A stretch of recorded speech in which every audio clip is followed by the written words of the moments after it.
Does anyone remember the good old days? I'm talking about January 2020. Remember when we were all flying across the country, attending national sales meetings, sales kickoffs, and many salespeople were high-fiving each other because they were looking at their best sales year ever. And then COVID-19 set in and the high-fiving has stopped. Now, we all know there's business to be had. In fact, for some businesses, this is a positive trigger event because they supply the very products and services prospects desperately need right now.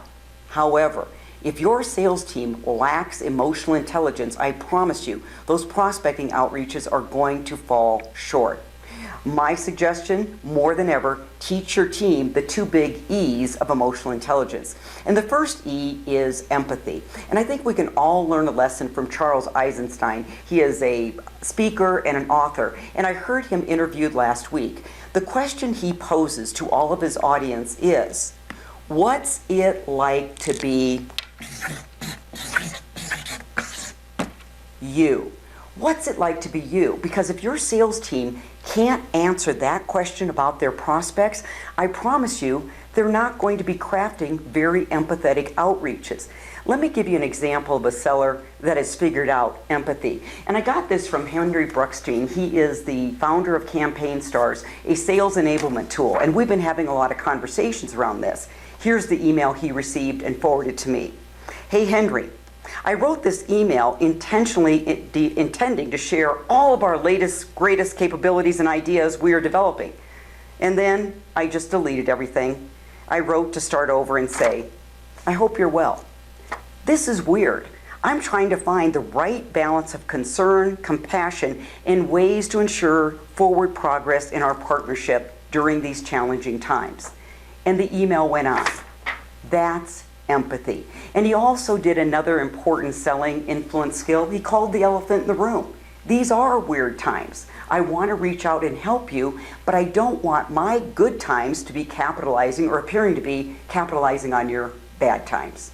Let's take a look at the second E here, and that is emotion management. Now, like any sales trainer, speaker, sales coach, sales manager, we love to teach our team how to customize those value propositions to the buyer persona. So customize it to the CEO, CMO, CFO, CTO. My advice, throw all that out right now.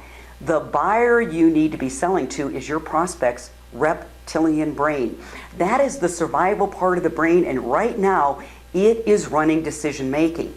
So in your prospecting outreaches and conversations, I suggest you add something to that outreach. How do you make it safe for people to buy from you?